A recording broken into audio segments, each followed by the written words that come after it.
1.5 लाख खाली असामियां खत्म करने की मंजूरी, निचले ग्रेड की पोस्टें भी आउटसोर्स होंगी।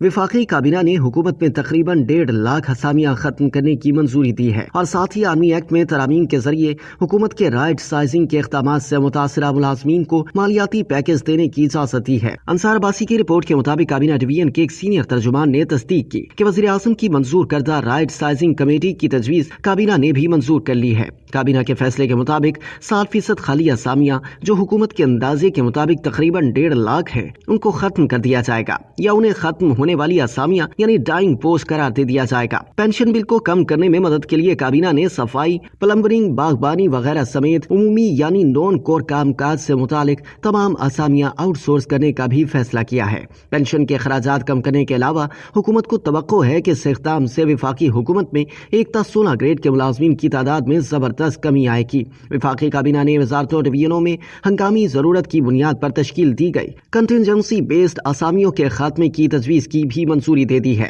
वफाकी काबीना ने सिविल सर्वेंट एक्ट 1973 में मुतादिद तरामीम की भी मंजूरी दे दी है ताकि वफाकी हुकूमत के राइट साजिंग इक़दामात के नतीजे में मुतासर होने वाले मुलाजमीन को मालियाती पैकेज दिया जा सके। एक्ट में ये तरामीम एस्टैब्लिशमेंट डिवीजन ने तजवीज़ की थी। एक्ट में तब्दीलियों से वफाकी हुकूमत मुतलका सरकारी मुलाजमीन को मालियाती पैकेज दे पाएगी। ये एक मुतवाज़न पैकेज होगा जिसमें सरकारी मुलाजमीन के हुकूक और वफाकी हुकूमत की जिम्मेदारियों दोनों को मद्देनजर रखा जाएगा। एक्ट में इन तरामीम के तहत एक सरकारी मुलाजिम को 7 रोज में वज़ीर आज़म की तरफ से तश्कील दी गई कमेटी के रूबरू पेश होने का हक हासिल होगा। कमेटी 30 रोज में नुमाइंदगी का फैसला करेगी। अगर कोई सरकारी मुलाजिम माली पैकेज कबूल नहीं करता तो ऐसी सूरत में इसकी मुलाजमत खत्म की जा सकेगी। राइट साइजिंग के नतीजे में मुतासिर होने वाले मुलाजमीन के हुकूक की नुमाइंदगी के लिए जो कमेटी तश्कील दी जाने वाली कमेटी के पास नीम अदालती इख्तियारात होंगे और इसके अरकान में आला अदालतों के रिटायर्ड जजेस शामिल होंगे। कानून और इंसाफ डिवीजन कमेटी और इसकी शराइत व ज़वाबित तजवीज़ करेगा।